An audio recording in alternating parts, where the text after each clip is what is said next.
Leo nimemkuta mshikaji wangu kakaa katulia kapoa kabisa. Nikamwangalia kwa mbali yani hadi huruma. Nikamfuata, "Oya vipi mwanangu?" Mshikaji haelewi. Nikamwambia, "Oya vipi mbona umepoa au haujala?" Anasema, mshikaji wangu yani sielewi tu yani mwanangu yani hapa." Nikamwambia, "Vipi shida nini? Shida unapoa sana na wewe au bado ushamba wa kijijini upo kichwani?" Msela akawa analalamika hapo, sijui mara njaa, sijui mara nini. Nikamwambia, "Oa, hebu acha dharau. Cha kufanya hapa na cha msingi hebu nyanyuka twende tukazurure huko tuseke madem na nini." Mshikaji akakubali. Tukaenda.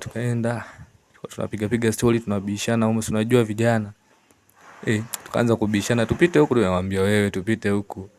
Tukanyoka, tukaenda. Kama bahati tu hivi. Kwa mbele tukakutana na mali safi.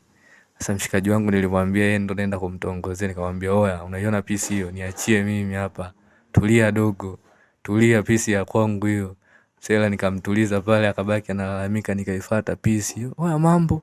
Pisi kajibu, "Poa." Nikaanza kumwaga zangu vesi hapo, nikamwaga vesi. Naisifia nikatengeneza kofia kidogo nini ududu. Nikampangilia. Mali safi ikaonekana kama imejaa hivi kwenye mfumo. Mshikaji analaumu tu huko nyuma.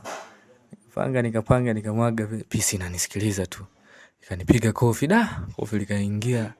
Nikamfuata rafiki yangu ikampiga busu, rafiki yangu akabaki anashangaa. Mimi nikashikwa na hasira nikamfuata msela. "Oya vipi mwanangu mbona unanichukulia demu? Nimekwambia hii mali ya kwangu afu unakuja na kupiga busu." Nikaanza kumlaumu mshikaji, nikamlaumu mshikaji naye anasema, "Sasa mimi nimefanyaje wakati yenyewe